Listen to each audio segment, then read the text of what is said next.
Buenos días, estimados estudiosos. Bienvenidos a la videoclase. Un momento, por favor. Yo voy grabando. Perfecto. Bienvenidos a la videoclase sobre producción del cemento. Mi nombre es Víctor Cruz. Para hoy, 23 de septiembre de 2017. Sean ustedes bienvenidos. Recuerden que al acceder a este recurso de manera sincrónica, o sea, en directo o en diferido, pueden pueden indicar todas sus dudas o inquietudes. Repito, sus dudas son bienvenidas tanto para la presentación en directo como en diferido, en manera sincrónica o asincrónica. Entonces, bienvenidos y vamos para adelante con el proceso. Entonces, este primer módulo habla respecto de la producción del cemento, hacer una descripción completa del ciclo productivo y los diferentes procesos que podemos llegar a tener en la obtención del cemento. Primero clinker, después cemento, y después se hace una evaluación del proceso logístico, porque la suma de los dos, del proceso productivo y del logístico, dan como resultado el cumplimiento de la promesa de valor al cliente final, que es, palabras más, palabras menos, el ser fundamental de toda empresa hoy por hoy. ¿Por qué? Porque hoy tenemos clientes que no se casan exclusivamente con una marca, que están abiertos a querer por el menor precio posible la mayor calidad que puedan conseguir, y que no siempre buscan lo mejor. A veces buscan productos que son baratos, de calidad regular, pero que con eso cumplen ellos pues sus requerimientos, o antes, y por el contrario buscan un producto muy bueno a muy buen precio, con una calidad extraordinaria a un muy bajo precio. Es una realidad que nos pega a todos. En ese orden de ideas es que todos en cada uno de las empresas donde laboramos estamos en la búsqueda de esa eficacia, de esa eficiencia total, porque el mercado cada día está más complicado. Y eso no significa pues que nos tengamos que desgarrar las vestiduras y desesperarnos porque van a cerrar la empresa, no. Preocúpese menos y haga más, en el sentido de cómo somos capaces de mejorar.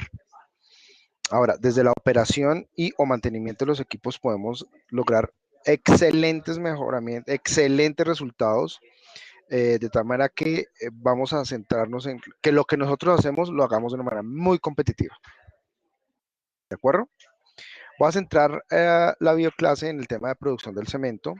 El tema logístico pues lo vamos a conocer de manera básica, pues porque no es el ser fundamental del tema. Y si por el contrario, desde la óptica de producción de los procesos, vamos a tener que saltar en el segundo módulo a lo más importante de toda organización, que son las personas. En ese orden de ideas, vamos a encontrar la salud y seguridad del trabajo como el apalancador básico inicial, y que desde la óptica legal es obligatorio para todas las compañías, como elemento fundamental de, del cuidado de las personas. Bien, entonces arranquemos. Los diferentes temas de los que vamos a hablar son, vamos a hacer una introducción, vamos a ver los procesos generales de la producción del cemento. Un momento, por favor. Vamos a hablar de la caracterización del clinker como subproducto. Vamos a ver los procesos de producción del clinker para luego, después de la molienda, llegar al cemento. Vamos a ver luego algunas técnicas de empaque del producto terminado, concretamente en este caso de cemento.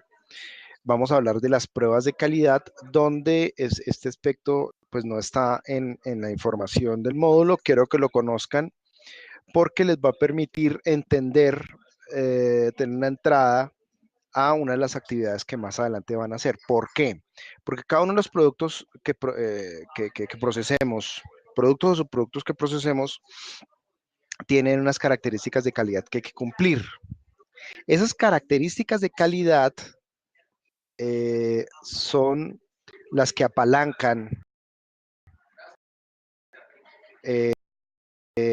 buena parte de esa construcción de valor hacia el producto. Después de eso, vamos a llegar a unas conclusiones, cerrando la presentación del día de hoy.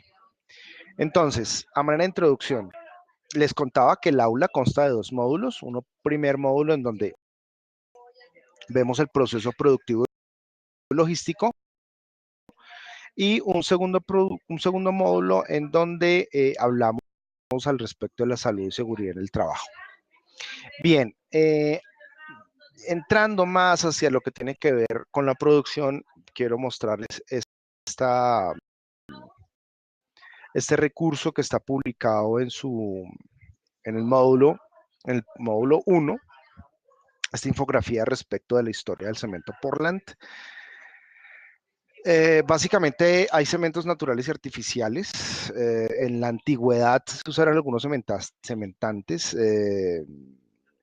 Las últimas excavaciones en el territorio israelí, en la antigua Yugoslavia, nos están mostrando hallazgos de construcciones en donde esos cementos naturales con cales, con algunos minerales básicos que después de ser hidratados se utilizaban para el pegue de piedras.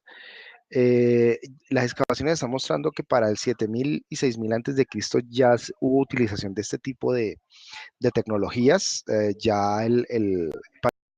Para ese momento ya el Homo sapiens había salido definitivamente de las cuevas y empezó a buscar un mejoramiento en su calidad de vida.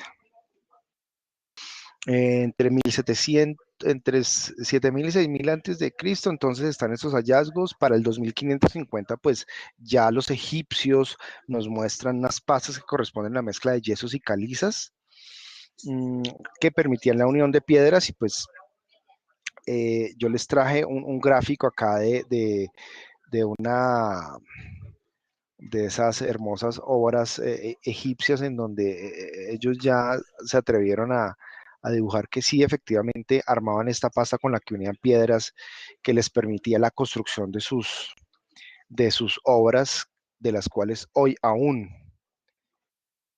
quedan pirámides, esfinges.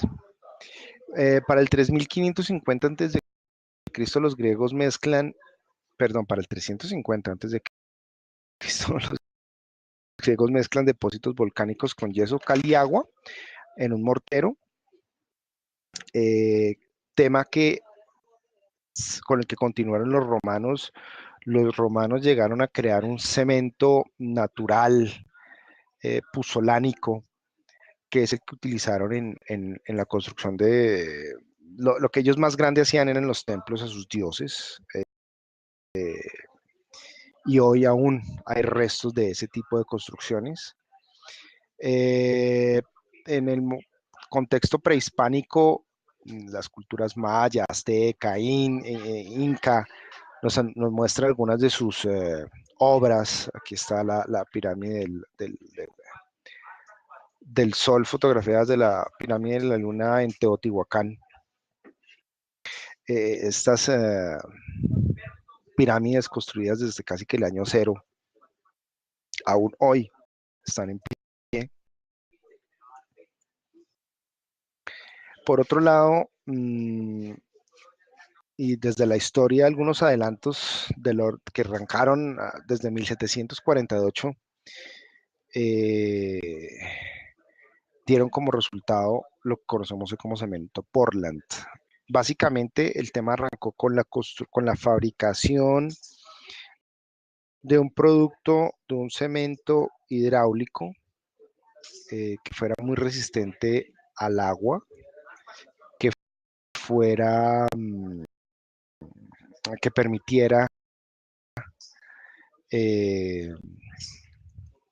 la obtención de un cemento hidráulico artificial. Entonces, aquí en este gráfico de la historia están algunas de las personas como John Smeaton, Louis Vicat, que es muy importante para el estudio. Hay una prueba Vicat que aún hoy se realiza para los cementos concretos y asfaltos. Henry Lecarquier, William Aspin, que son algunas de las personas cuyos conocimientos permitieron llegar a ese tipo de tecnología. Aquí hay un resumen, pues, muy general de ese tipo de acontecimientos. El cemento hoy por hoy es importantísimo en el mundo. Pues aquí les traje un cuadro que a mí en lo personal me invitó mucho a reflexionar y nos muestra cómo entre 1900 y 1999, el siglo pasado, los Estados Unidos consumieron 4.405 millones de toneladas de cemento Portland, mientras que la China entre 2011 y 2013, o sea, solamente en 2 años, consumieron 6.615 millones de toneladas. Como para que se den una idea del crecimiento astronómico que tiene toda Asia, partiendo solamente desde China. El cemento en Colombia, ya les voy a mostrar estas gráficas con más detenimiento. Eh, la historia del cemento en Colombia, pues para México, la primera cementera se fundó en Hidalgo hacia 1870. Para 1905, muy cerca a Bogotá, ya el grupo Samper empezó con la planta de cemento Samper, empezó con el procesamiento de unas calizas. mm, Pues según algunos documentos, la planta de cemento Samper como tal empezó la producción de 30 toneladas diarias hacia 1930. Para 1945 ya teníamos cementos Nare y algunas otras cementeras en diferentes sitios, unos en Antioquia, otros en la costa, otros en otros sectores del país, de tal manera que se presenta lo que hoy tenemos y es la adquisición por parte de cementos de Cemex, de cementos Amper y cementos Diamante.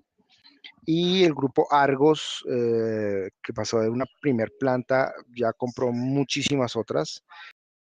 Y, y el tercer participante del mercado local del cemento hoy es Holcim, tiene una planta.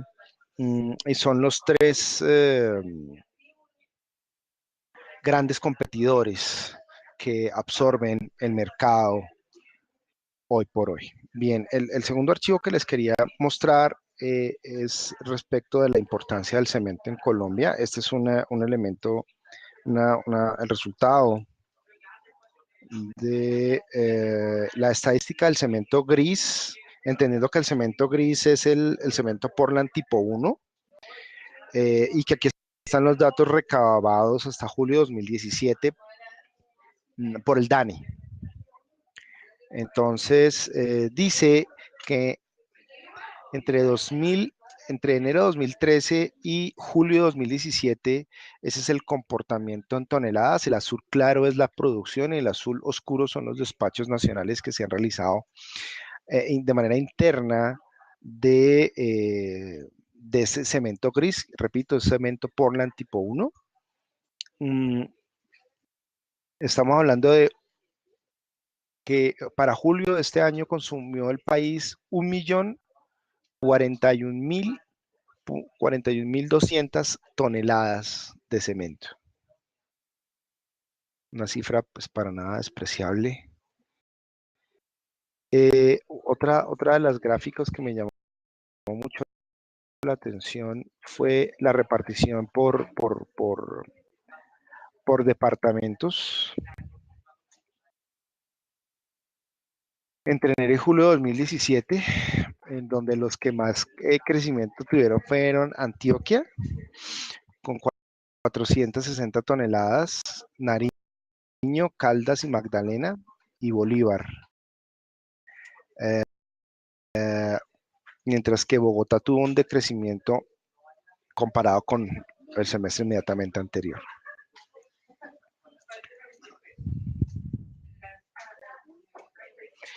Eh, ese resumen estadístico del comportamiento del cemento gris permite hacer una lectura de cómo se está comportando una de las locomotoras del país y tiene que ver con la construcción.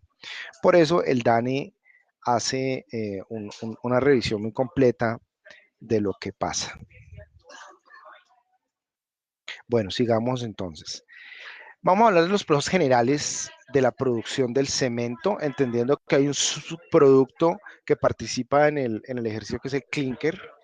Entonces, hay tres procesos iniciales que son comunes para los diferentes procesos de producción de ese subproducto que es el clinker, como los veremos en un momento. Entonces, pues está el tema de la minería. Generalmente la minería de este tipo de minerales es a cielo abierto, en donde por los diferentes métodos que describen muy bien el módulo, pues se hace la captura, se recoge todos estos minerales que son almacenados, que después de ser transportados son almacenados para entrar al proceso de trituración y molienda, para entrar ahora sí al proceso de producción del clinker. Generalmente después de el proceso de trituración y molienda y antes de la entrada de la producción del clinker, hay una zona de almacenamiento en donde lo que se hace es tener un colchón que permita que el proceso productivo, una vez que arranque, no pare. Así se presenten diferentes modificaciones en el tema del transporte o en la minería para no parar el proceso productivo, porque el encendido de todos los hornos y todo el andamiaje pues productivo que veremos a continuación de la producción del clinker y por tanto del cemento, pues son sumamente costosos. Un arranque no se puede hacer para cada 3 días, porque no, económicamente no hay manera de absorber esos costos.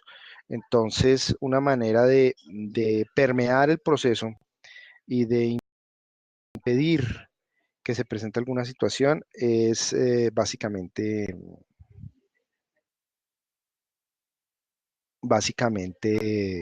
esa, un almacenaje. Después de la producción del clinker, lo veremos ahora, hay unos métodos secos, húmedos, semisecos, semihúmedos. Vamos a un proceso de molienda, en donde molemos ese clinker, ¿de acuerdo?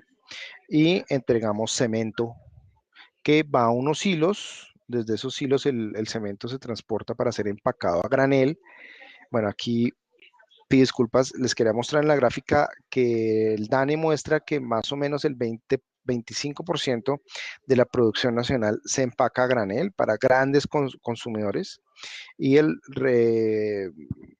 5% más o menos se dedica a eh, entregas a concreteras y prefabricados, y el 70% se va por este lado, es movido por colectores de polvos, transportado y entregado por silos a empacadoras que en empaques de papel entregan producto terminado en una unidad de empaque de 25 kilogramos, que es lo que del orden del 70% se mueve en la industria nacional.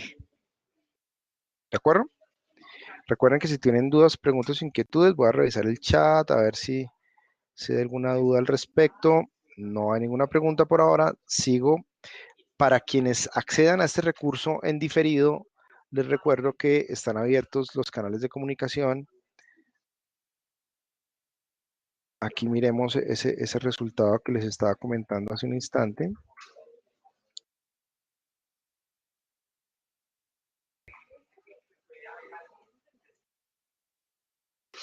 Entonces, las concreteras más o menos mueven el 5%, las construcciones y contratistas el 4,7%, el fibrocemento se consume el 6,7%, los prefabricados el 10,5% y la comercialización el resto del porcentaje. ¿De acuerdo? Bueno, sigamos entonces con nuestros procesos. Vamos concretamente a ver la caracterización del clinker, y la caracterización del clinker la voy a ver desde la composición del cemento, en donde la cal es el orden del 60%, el óxido del silicio al orden del 19%, el óxido de aluminio del orden del 8%, el materiales férreos, férricos del orden del 5% y un trióxido de azufre del orden del 3%.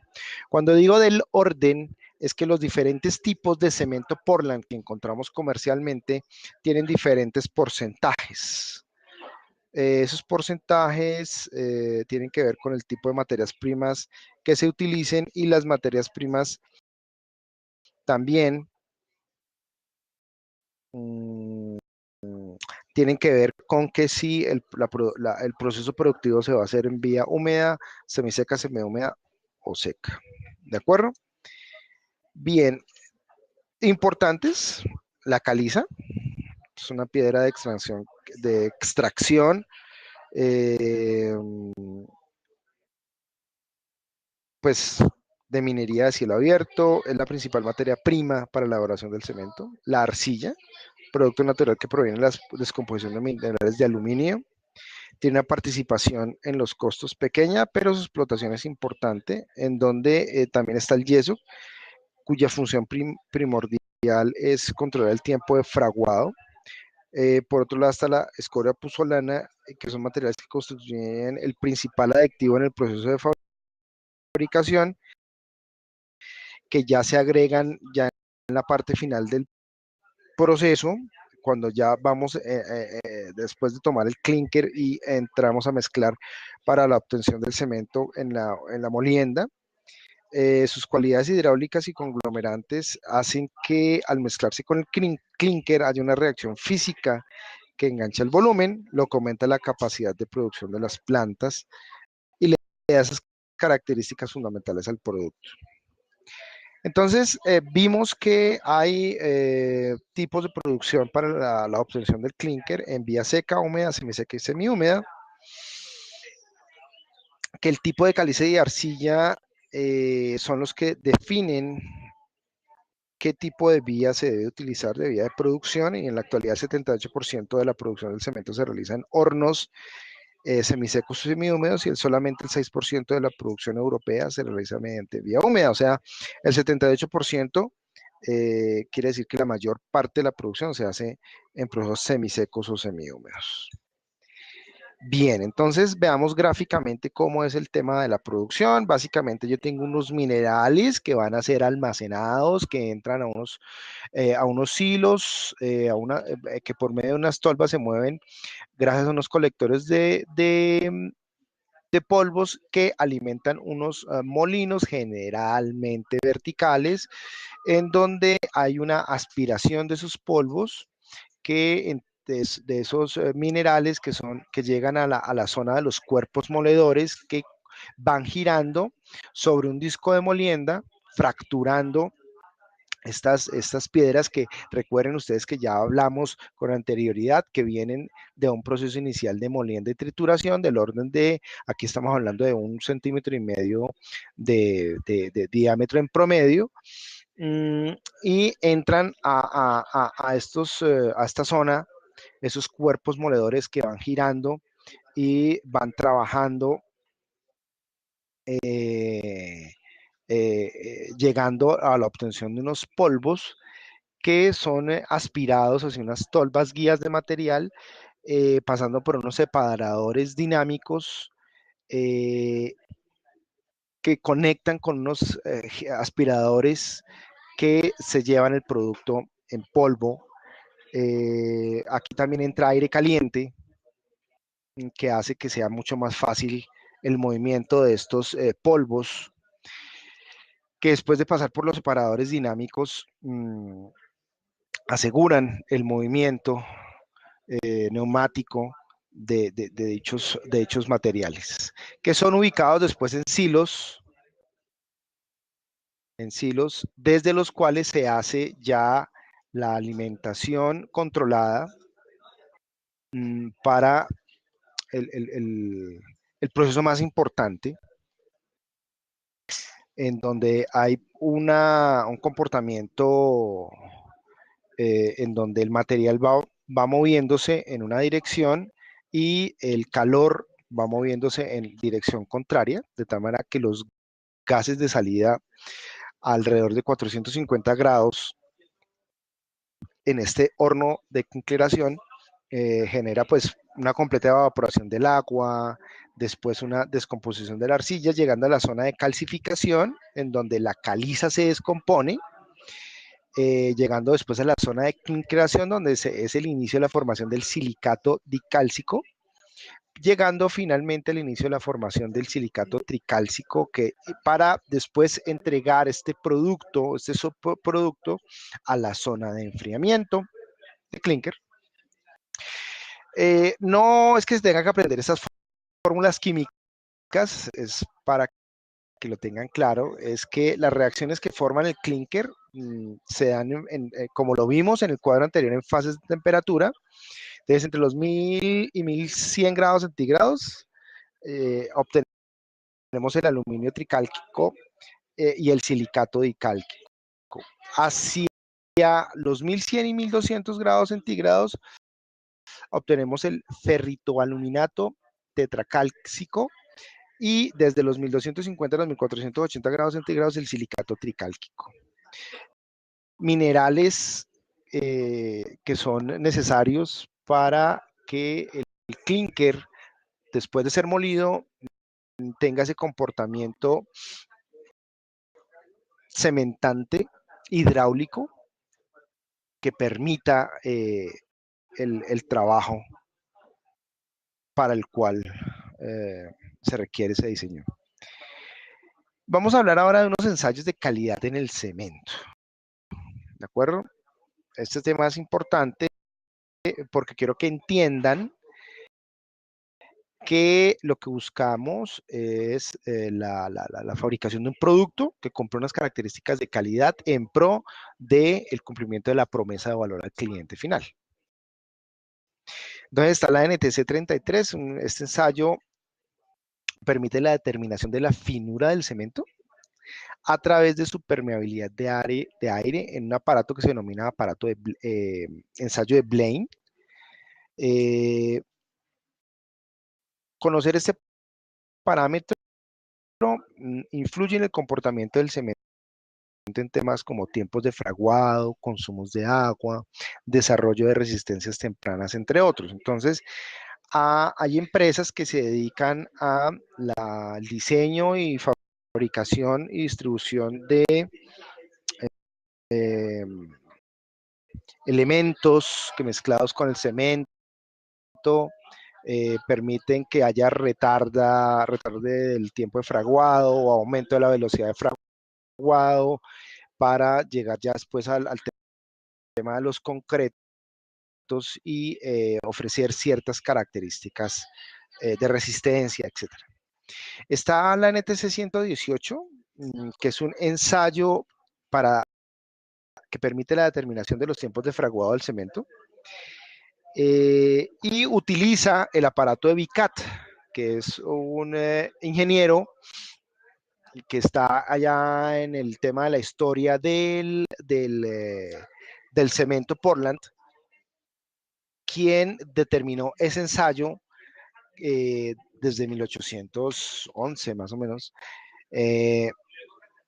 ensayo que hoy por hoy sigue siendo importante. El tiempo de fraguado inicial y final sirven para estimar el intervalo de manejabilidad que tendrá la mezcla que se realice con el cemento evaluado. Los tiempos de fraguado dependen de variables como la cantidad y tipo de adiciones presentes, finura, composición química, etc. También está la NTC 220, el ensayo de resistencia a compresión, que permite obtener un parámetro de control de la producción del cemento y a su vez brinda información al constructor o productor del cemento, o de concreto, perdón, para realizar ajustes en la edificación en sus diseños. Puede producirse en cementos de diferentes evoluciones de resistencia y se utilizan según los requerimientos de aplicación.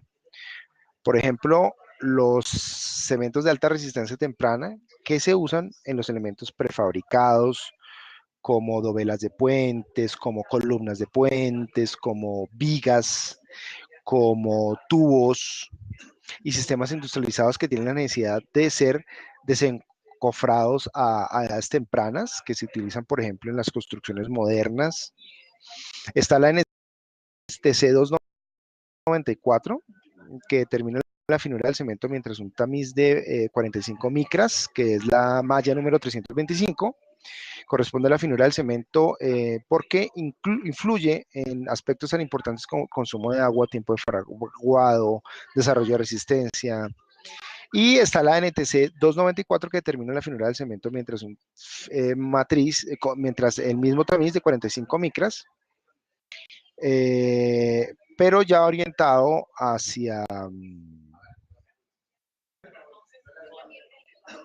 el resultado final del cemento. El proceso de producción del cemento presenta, como todos los demás procesos productivos, diferentes variaciones. Con diferentes subprocesos o procesos podemos llegar a obtener un mismo producto. ¿Por qué nos vamos por uno u otro? Dependiendo de la caracterización físico-química de las materias primas que tenemos en nuestro entorno. Hoy por hoy la mayor parte de las plantas lo que buscan es minimizar los transportes desde la zona de mina a la zona de producción, a la zona de entrega, porque esos costos nos pueden sacar por completo del mercado. También es importante entender que hay diferentes pruebas estandarizadas que obligan a los fabricantes a cumplir normatividades en pro de cuidar y de velar